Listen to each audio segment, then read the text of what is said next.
Hello, this is Sirah Haris, the online oracle, checking in because I wanted to let you guys know that today I decided to do an audio version of my blog post, of my writing, of my philosophical, that's not a word, philosophical and emotional exploration on the theme of purpose and love. Girl, why did I stutter? Why did I stutter? Am I scared or something? I'm not scared or something. But basically, it was just me doing this stream of consciousness writing. And yeah, I don't want to say too much. Let's just get into it. It was just like a stream of consciousness writing based on the fact that before I go to sleep, I interview myself and answer these questions. And I just wanted to do it on paper and wrote it down. And I'm doing an audio version because you lazy bitches can't keep up. You lazy bitches can't keep up. Hey, on me. Chilling by the fire, we'll be eating fondue. Let's go, let's go. I don't know about you. Let's continue and let's go.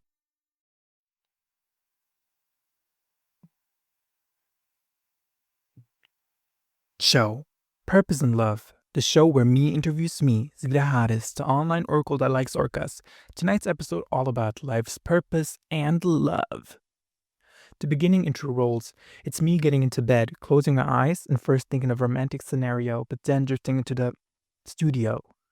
Sirah Haris, the online oracle, is again tonight's guest in show and is here tonight to answer some or potentially just one question depending on his mood. The crowd is silent. There is no crowd. There's the abstract idea of crowd. Hello, thank you so much, me, for having me on show. Again, it's an honor to be here every night, right before going to bed, answering questions from you, me, and just really getting into the nitty gritty. Go ahead, ask me a question. So, what is the purpose of life, and will you ever find love? Oh, hold on, me. Those are actually two very big questions. So let's start with the first one. What is the purpose of life? Well, to start off, take this as a snapshot of this moment in time, a time capsule of my thoughts right now. They might change eventually. Of course, life is a broad term. I assume you mean life for the human and its purpose. In the case of life in general, for all creatures and animals and plants, there is different discussion. Defining what I think of as purpose will also be highly interesting to develop my opinion more. Purpose is, according to me Googling it and thinking about it, the reason why something is created, why it exists, and the long-term overachieving goal of one's existence. In the case, earthly existence, as I assume everyone reading this is experiencing existence like that. If you're not, please write me, sirahharis. Fuck. I'm not going to re-record this. If you're not, please write me, sirah.artist@gmail.com, as I want to interview you. Exclusive cussing on the audio version. Let's continue, darlings. To start with the first component of purpose, let's bring it back to the physical fact we are all born due to one thing. SEX. Lol, I said SEX on live television. Oh my god, so embarrassing, but it's the truth. Pipi and nunu. In most cases, it's love. That is the physical reason we are born. But to keep it plain and simple, SEX. Of course, there are many ways we are conceived in situations where love isn't a part of the equation whatsoever. So, what does SEX mean? Just a consensual acting upon attraction of two parties in each other. So there was one thing in one being that was attracted to the other being. In humans, I can analyze it more because I have no clue what dogs think. But I know swans fall in love. But why? It's so complicated. Also, plants. I have zero clue how that works in the grand scheme of the world. But yeah, I also don't care right now. So I keep it just talking about humans. So back to the point. The two humans, wait. I totally completely forgot. They're also semen banks. Our people get cummies to put in their nunu to have a baby. However, in most cases, attraction is part of the conceiving. Semen bank stories are quite rare, but I'll get into it more soon. I can only theorize in my spiritual-esque oracle way that this attraction of two people is an inherent link of traits that are by destiny meant to come together to create life. This is again not based on any true hardline fact, but much more an interpretation I do. And I'm aware it's a romanticization of life, but that's how I see the world. If you don't want to hear it, turn it off. Turn it off. So my belief is we are born to destiny, due to the fact that we are meant to be born. Everything led to us being born. We are born because we are born. Behind this, I see a romantic tale of the universe and people coming together, even though... Do I have to edit this? This is a really good sentence. Why did I mess it up? I was in my flow. Anyways, I'm not gonna edit this. You're gonna experience the whole nitty-gritty putty-itty. Okay, let's get back. Behind this, I see a romantic tale of a universe and people. No, I gotta do this again. This is a really good sentence. Like, bitches, my quote doesn't like a future. Behind this, I see a romantic tale of a universe and people coming together of a universe. Let me read. Nah. A universe? Are there more universes? Baby, I don't know. Let's go back. Behind this, I see a romantic tale of the universe and people coming together, even through bad and good, to somehow end up creating a world where you are born. Your face, your personality, your earthly existence is the result of an endless history of events unfolding. You are a unique artifact, like the sedimentation of the Earth's crust. You carry the universe's history in you, through your atoms. Maybe an atom in you once was one of the triceratops. I hope one of mine was. I like those a lot. I have a theory on atoms, the fact nothing gets created, only transformed, the soul within that, but let's bring it back to the original question. With the physical part cleared, I would like to still dig deeper into the future, into the fact that you won into the semen, that you won in the semen race, and why that is part of you, and that it, oh my gosh, oh my gosh, oh my fucking gosh, oh my fucking gosh, oh my fucking gosh, shoot me. Shoot me, left for real, for real. Just kidding, oh my god, don't, it's giving Luigi. Where was I? Okay, with the physical part cleared, I would still like to dig deeper into the fact that you won in the semen race and why that is, and if it is a part of you that truly ached to be born. Girl, we need a comma right now. Comma. Actually, comma in front of ant does not exist. Anyways, it is really interesting, but I know me and the watchers of show would like to get into the second part of purpose, the goal in life. The hierarchy of needs by Maslow is a great way for me to start saying when actual feelings and questions of purpose seem to arise in people. When one's life is in natural survival mode, one's purpose becomes surviving. Of course, even when we just plainly have to survive, we ache for more. We wish for a world where we can have a bigger purpose. This development is very clearly seen in prehistoric art. Oh, do not get me started on prehistoric art. I'm so fascinated by it. In my book, we humans began becoming a natural when our purpose began rising above just surviving, as we slowly moved out of the circle of nature and rule nature instead. This is again a further topic I'd like to digest more in a different interview, but I wanted to mention it as I see this expression of art and need for us humans to share, be remembered and understood. Our initial purposes beyond surviving are social, again seen by the Maslow hierarchy of needs. To start off talking about goals, I would like to mention how capitalism and general big structures of society have made it seem as if we need to have one big goal in life. If we don't have one, we're destined to fail. A very goal-oriented, so outcome-oriented mindset often leads into perfectionism, which then in turn makes the enjoyment of life go down, like timber.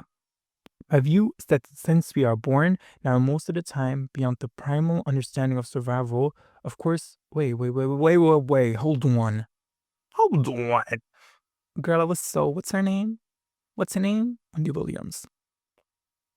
My view is that since we are now, most of the time, beyond the primal understanding of survival, you know what? Comma. That since we're now, comma, most of the time, comma, baby commas, I love commas. Beyond the primal sense of survival. Wait, let me do that again. You bitches are getting like a raw cut. Raw cut, like it's like it's just any days. Anyways, my view is since that we're now, most of the time, beyond the primal understanding of survival. Of course, living paycheck to paycheck is a form of survival, but it is not the primal hunting gathering kind. Well, maybe it is. But in a modern forest, aka a city instead of the forest. Wow, I love coming on this show. It's just fascinating to talk and discover things I didn't think of immediately before. The difference in those two survival scenarios to me is, however, the potential. So in prehistory, as you want to get the food, you aren't told and don't see this capitalistic machinery showing off the riches of the rich who are living like gods. Back then, most of us struggled equally. The inequality of the struggle and the huge and growing gap between the surviving and the super rich. That sentence was incomplete. Anyways, however, past the prehistoric era where there was a society, there was this two-sided coin. What am I even talking about? Well, basically about the purpose of living after figuring out why you are born. Part of me just wants to say, enjoy living to the fullest. That is true, of course. But then what if someone enjoys killing? Maybe enjoy living and extend a possibility to everyone else. But that lacks the complete nuance and beauty of the roller coaster that is life. Light is not just light. Minecraft light, bitch. You know Minecraft light? You don't know Minecraft light like I do. Life is not just happy, happy, happy, happy. It's sad, angry, tired. And that is just as much important as the happy parts. Thus, live life authentically to your own values. People are not perfect. We make mistakes. Our values are not perfect. It is a very complicated topic indeed. Very interesting too. I believe the purpose of life is a combination of enjoying the ride, seeing the beauty in the ups and downs, following one's own ambition, feeling comfort to oneself and others, not taking life too seriously. Ugh, what a shit show. I'm a shit show. I'm sorry, y'all. This episode truly sucks. I don't think I can give you a good answer. It's just really hard to pinpoint how to express what the purpose of life is. That is truly the beauty of it, but also the frustrating part. I wish I could come up with a silly little yet profound saying people could use on Instagram captions in 2028-9. 2028-9? Girl, what the frick? How many years is that away? 2029. I don't even want to do that math. It's a long time away. Imagine having a museum back in the future for me. Ew, so pussy about 2028-9. It's a bit much ahead. Let's say 28-9. Okay. To recap what I just said so far, the purpose for you being here is first of all the fact you were conceived. In whatever way that happened, it is a miracle that all of human history came together to create the one singular moment that you were born. You are a miracle destined to happen. I think I would scrap attraction part from my initial theory, as in most cases that is the case, but in some it isn't, and thus it completely nulls my theory of attracting things in each other. It is so romantic though. How romantic is it? Me and you, we're meant to make a baby because I love you so much. Oh, that's so beautiful. But also not always true. I feel bad saying this, and then the people who are born from other scenarios are like, so I'm not born from this love and attraction. And I'm feeling less than others in terms of purpose here on Earth. That would be, of course, so wrong. So to summarize the first part of purpose, the reason of one's existence is that the Earth... Wait? I read that wrong, baby. Baby. Hey. To summarize the first part of purpose. Anyways, to summarize the first part of purpose, the reason of one's existence is that each one of us being born is a destined miracle, as all the universe's and humanity's actions led to it happening. Oh, girl, I wrote something. Oh my lord. All of. You know, let me do it again, because some bitches might quote this. 2028-9 museum, here I come. To summarize the first part of purpose, the reason of one's existence is that each one of us being born is a destined miracle, as all of the universe's and humanity's actions led to it happening. It isn't planned in a traditional sense, more as in, of course it would happen, since everything that had to happen for it to happen, happened. I make very little sense, and I hate people like me who just talk about something so long even though it's so simple. I do not hate myself, but I wish I was not like this. Emo bitch, oh my god. Anyways, so to answer your question of what is the purpose of life, I can give you two answers. A simple, non-overthinking one, and an overthinking one. Answer one. Live life and ride out the roller coaster. There will be ups and downs. See the beauty in both. Relish in the experience of earthly feelings, as it isn't forever, but accept and find comfort in the mystery of non-earthly existence. In whatever timeline you're born, in that context, you have urges and natural inclinations to pursue some type of path and follow it. Maybe it be to become a vase maker in Pre-Pangea or an owner of a thrift store in 2024. However, in the goal of your life, realize above all that the path is the goal, and the finish line will fade, change, transform until you die, and realize the path has been the goal all along. Be lucky to have your needs met. Be lucky to have the right cards in the right era. Either way, the cards will fall however they fall. You have to... I was in such a good flow, baby. Somebody punched me in my noo-noo. Either way, the cards will fall however they fall. You have just as much control as they do. Luck is something you can't control. But if you're lucky, you have enough control beyond luck to experience fulfilledness, to experiencing all of what? Girl, that sentence is giving me a headache. Luck is something you can't control, but if you are lucky, you have enough control beyond to have. Oh, but if you're lucky, wait. So, wait. Luck is something you can't control, but if you're lucky to have enough control beyond luck, comma.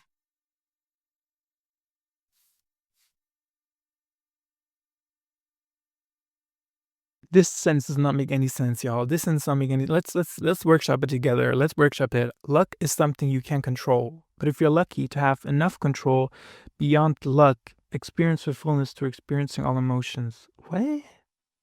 Luck is something you can't control, but if you're lucky to have enough control beyond luck.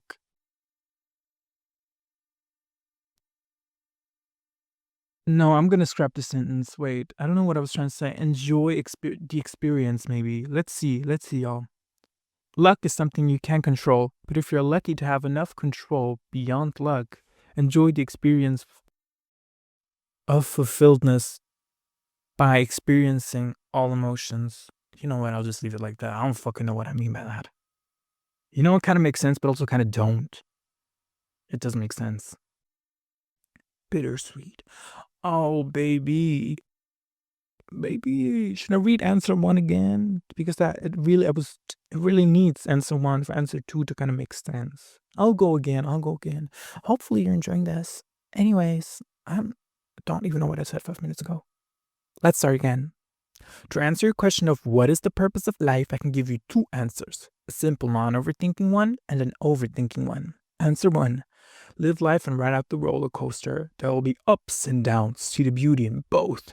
Relish experiences of earthly feelings as it isn't forever, but accept and find comfort in the mystery of non-earthly existence. In whatever timeline you are born in that context you will have urges and natural inclinations to pursue some type of path and follow it. May it be to become a vase maker in Pre-Pangea or owner of a thrift store in 2024. However, in the goal of your life, realize above all that the path is the goal, and the finish line will fade, change, transform until you die, and realize the path has been the goal all along. Be lucky to have your needs met. Be lucky to have the right cards in the right era. Either way, the cards will fall however they fall. You have just as much control as they do. Luck is something you can't control, but if you're lucky to have enough control beyond luck, enjoy the experience of fulfillment by experiencing all emotions. Bittersweet. Answer 2. Honestly, answer 1 kinda 8. I feel like it isn't perfect, but I'm satisfied for now. I don't want to break my head to create something perfect and a clear answer, as that doesn't exist. We all can make a purpose up for ourselves. That is the beauty of it. How many times have I said, that is the beauty of it? LOL. But truly, it is really so nice. We all can have our own answer to this question.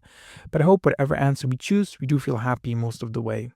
That is all a personal take. My personal feelings towards it. So yeah, take it with a grain of salt and at most get inspired by it.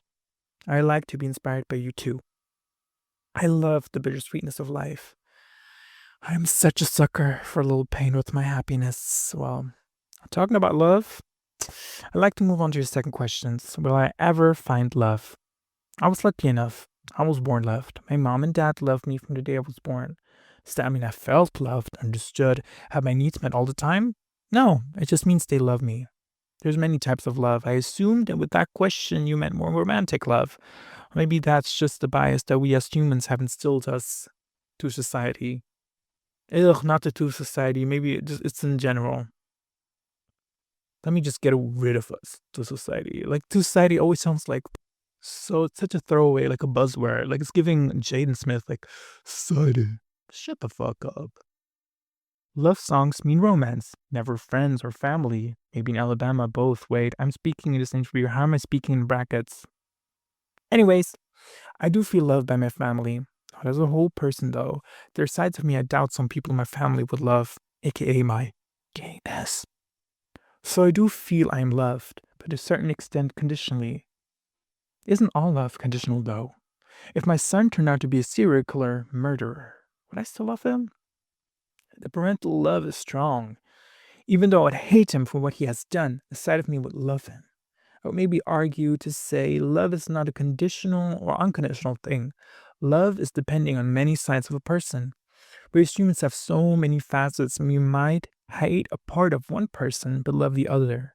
We might be totally head over heels with someone physically and love them for that, but hate their shitty humor. I cannot quite put my words on a finger for this one. Wait, I cannot quite put my words on a finger. Baby. I cannot quite put my finger on the word for this phenomenon. For now, we'll say that we love facets. But can we love a whole person and all their facets unconditionally? Developing on that fact we love facets, we might like this facet of one person and this other we don't. Be it rational or emotional, this is true. How come then, if people have these facets, we still love them as a whole person? Since yes, people have facets, but they come together in one package, not in separate. They call. You know what word autocorrect sometimes really messes it up?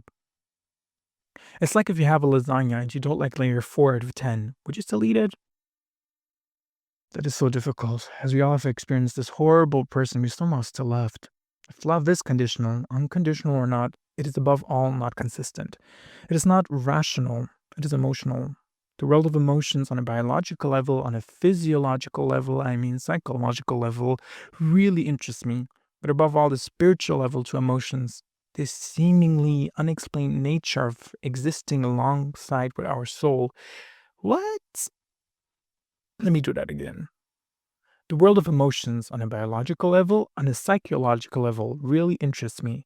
But above all, the spiritual level to the emotions, the seemingly unexplained nature, the seeming, again, word to word, you eat words. The seemingly unexplained nature of existing along with our soul. These things, the seemingly unexplained nature of existing.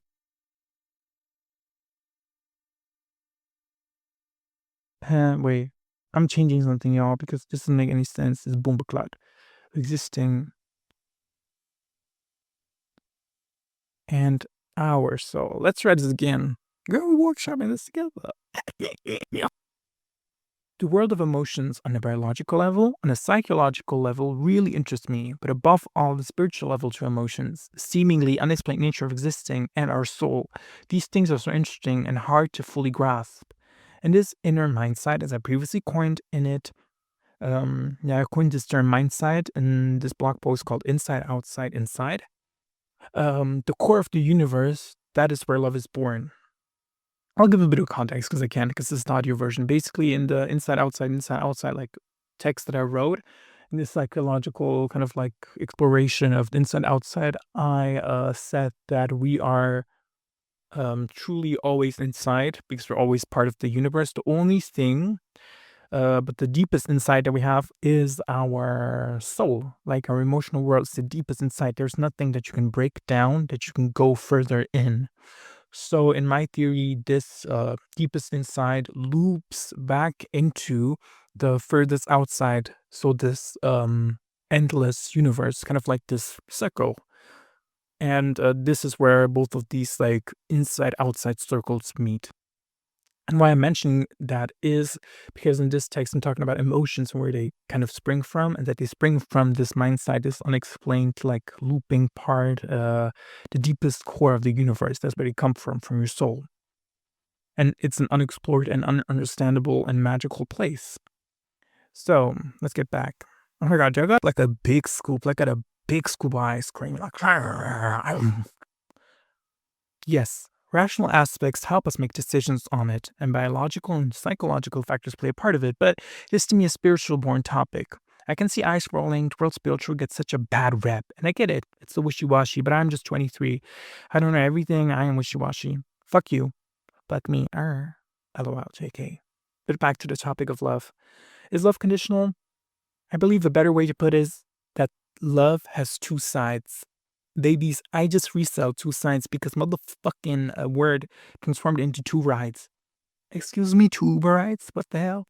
I believe a better way to put it is that love has two sides, the rational and emotional. Love is born from the emotional side, so it's caused by a concoction of unexplained mystery of the soul, the biological needs of our body and brain, and the psychological way our earthly experience has shaped us. On the rational side of our mind, love is in regards to facets. Depending on these facets and how they factor into each other, love is conditional.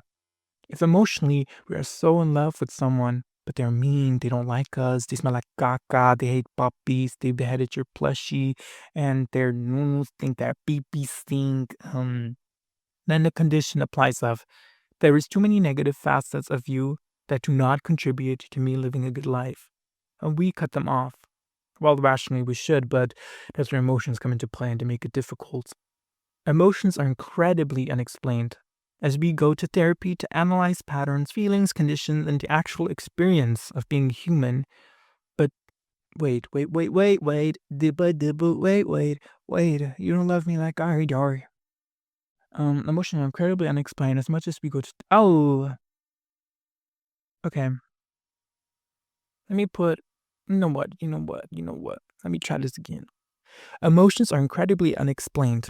As much as we go to therapy to analyze patterns, feelings, conditions, the actual experience of being a human on a moment to moment basis is truly fascinatingly unpredictable and magical.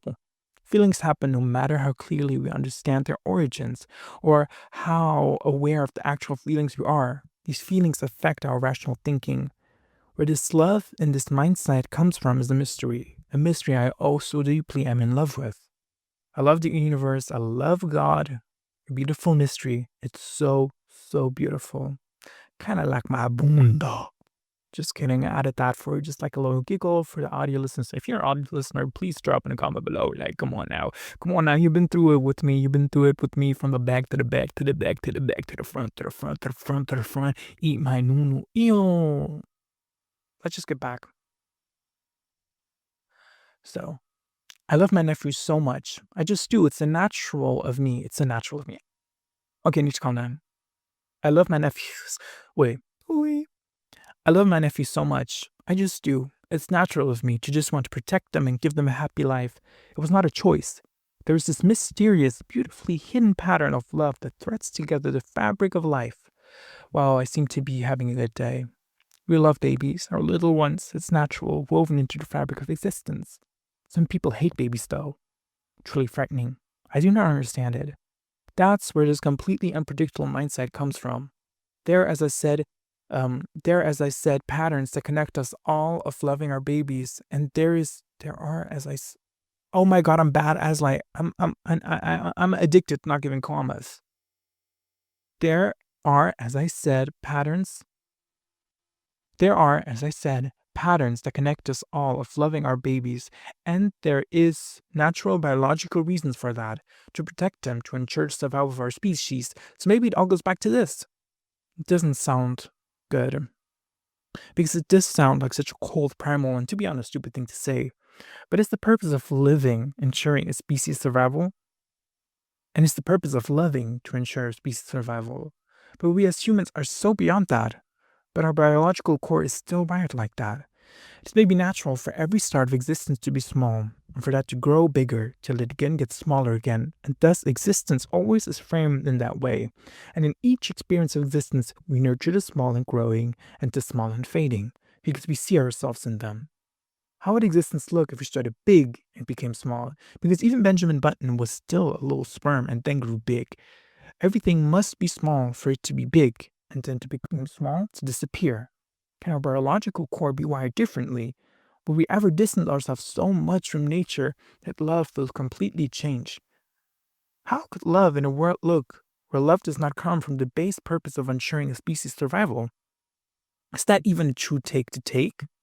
Love, so crazy, right? Never ever had somebody love me right. Forgive, and hold on tight.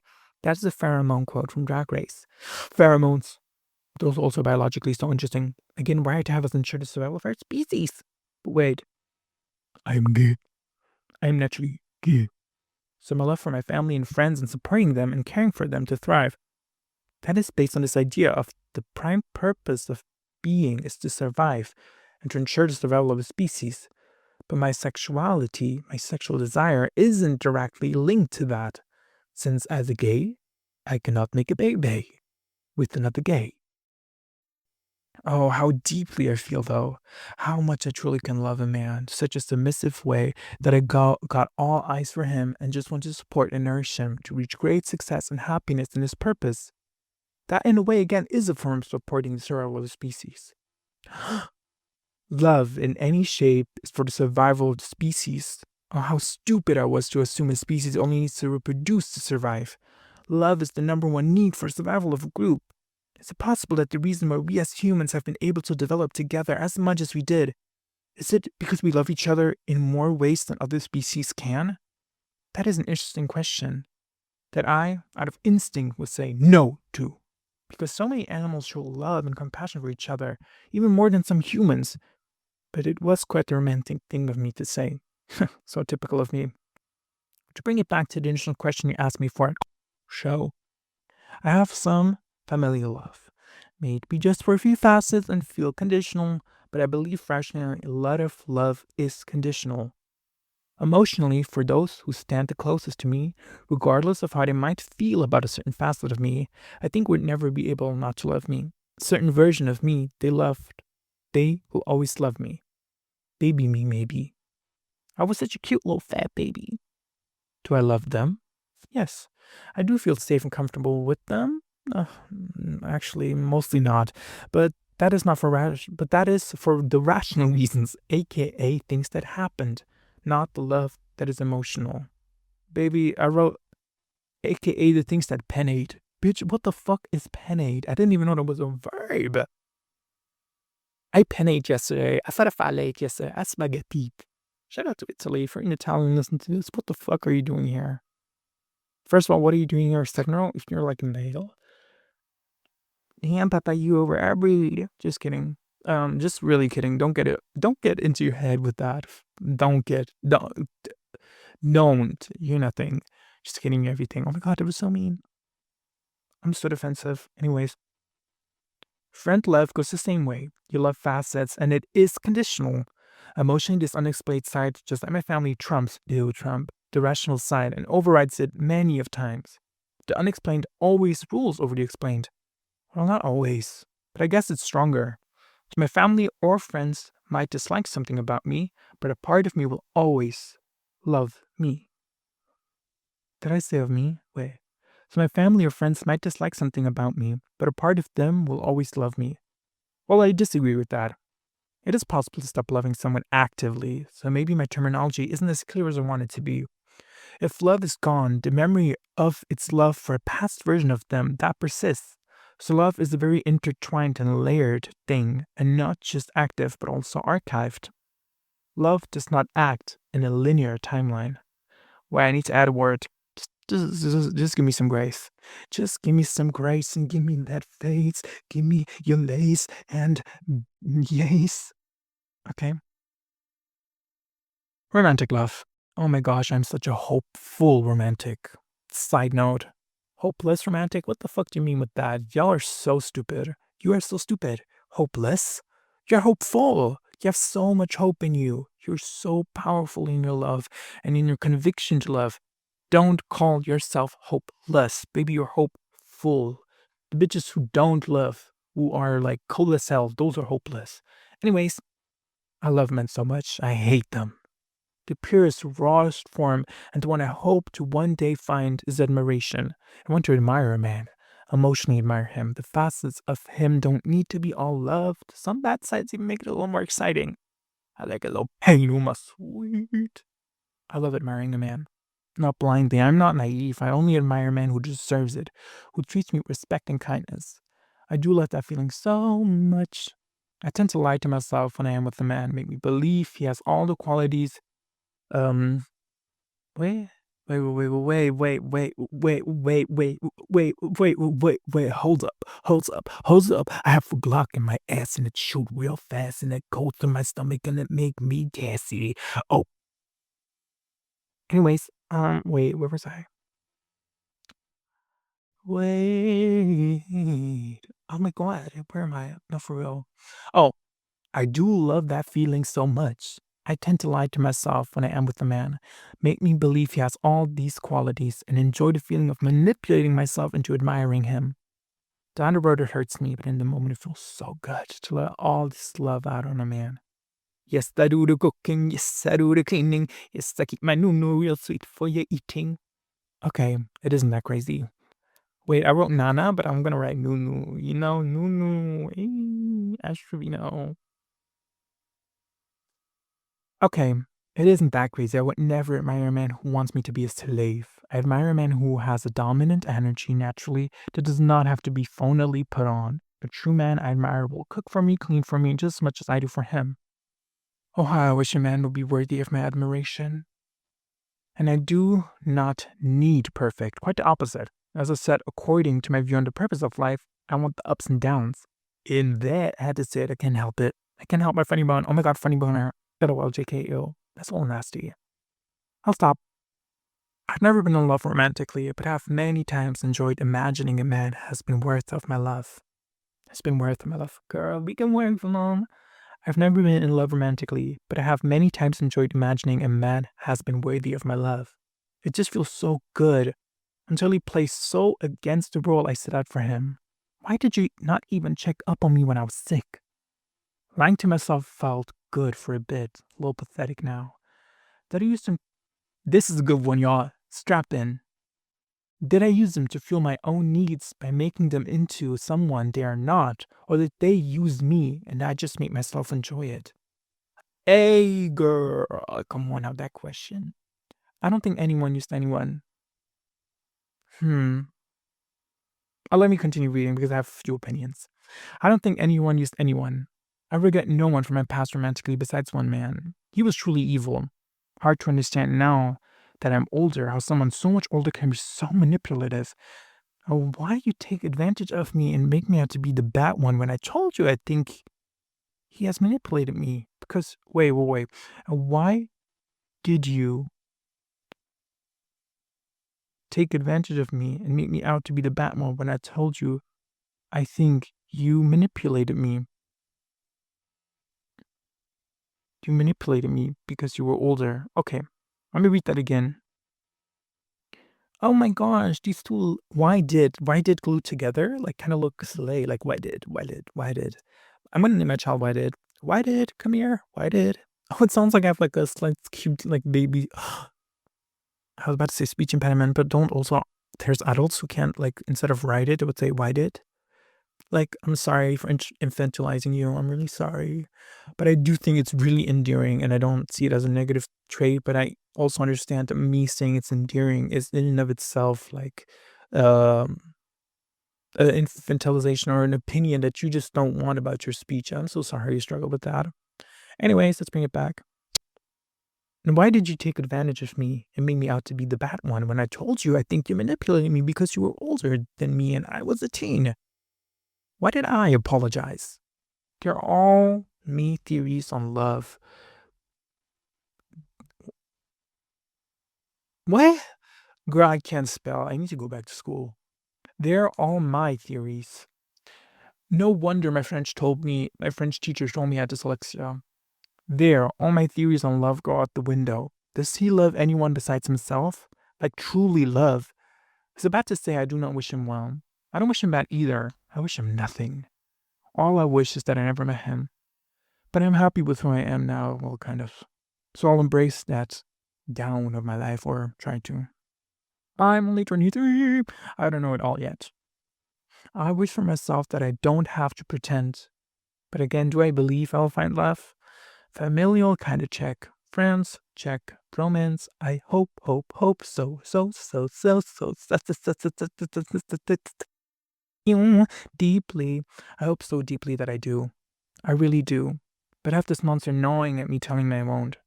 If I die not having loved the man truly, I will die unresolved. I'd love children and cats too. I'd love to become a famous person for my online oracleness, for my art of thinking and making. I'd love children. I'd love to have children.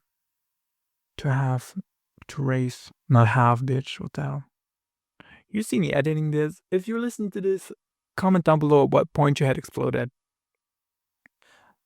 I'd love to raise children and cats too. I'd love to become a famous person for my online oracleness, for my art of thinking and making. However, if all of this comes true and I have not found a man, I'd feel empty. Maybe that is my purpose in life. I have many goals, but the foundation of my purpose is love. Have familial love, friend love, and hopefully find a man I truly love romantically, a man I admire. I didn't add that, but it kind of gets a man I admire. Uh, now I have to click caps lock because I have only one hand. Caps lock because English is stupid and they want to not capitalize anything but the I. That's low-key selfish. That's low-key really selfish. Like, nothing is capitalized besides the I. Baby, fuck you. And countries and names, like, literally, how rude. A man I admire. Is this possibly even the answer to... Wait. Is this possibly even the answer to your first question? Maybe love is also the base of purpose. Oh, I fully forgot to add that back then. But consider it added now. All the ways of love. Maybe there's even more. I have so much to explore, but I'm getting sleepy. And me, I'll just end the show here. Thank you all for listening and being part of tonight's episode of Show. I hope everyone gets home safe, sleeps well, finds peace in their purpose, and sees the love they already have, and has hope for the love they still wish they had. I, on my end, will fantasize and make scenario about Adam Driver, or maybe this Turkish-German TikToker that looks a lot like Adam, but I don't want to think in German. Anyways, I have to catch my bus to Fantasizing Studio. Bye. Oh. I shake hands with me and spawn into Fantasizing Studio. I feel a bit pathetic. There's something so romantic in not having something romantic. Scene 1 plays. P.S. This was written in one go. It is an exploration of thoughts. Please respect the temporality of these statements and do not hold me forever according to what I say now. That type of mindset paralyzes me, and I decide not to be afraid of making change visible. I always change. Accept it, because I already did. PPS. This is based on the interviewee pre-sleep mindset I have, where I ask myself questions and answer them. Usually very big questions. So something to chat about until I fall asleep. I'm so excited for the scenario tonight. I feel so romantic. #romantic. Thank you for listening to the first audio reading of one of my writings. It was an experience for sure. I will definitely try to have less of these like moments, like moments. Or do you enjoy that? I don't know. I think I would enjoy it, but also would like just distract me. But whatever. Like now I have like this moment where I can like give something specially just for like the listeners. What I just want to give to the listeners is, yeah, like you bitches are lazy. Read the shit. Read the shit. Do you want me to put on some way Styrofoam on the side? Just kidding. I wouldn't read this either. Like, I prefer the audio thing. Also, like, I wanted to do this in video format, but, like, baby, I look a mess. I look a mess. Honestly, I wish it was beautiful. Girl, I see oregano in my shelf and a lot of cables and this belt that I cut because I wanted to be a cunty necklace, but it looked really shit like I was a dog. You are a dog. Do not talk. You are a dog. Do not talk. You just walk. I love New York. I'm gonna move to New York soon. Inshallah. Okay. Don't want to yap too much. I wonder how long this is. Let me react live to how long this is so far.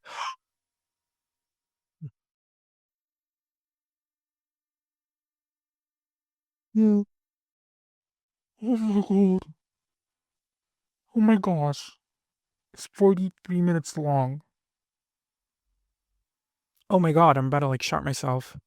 Like, what the hell? Anyway, yeah, I just have to go. I'm going.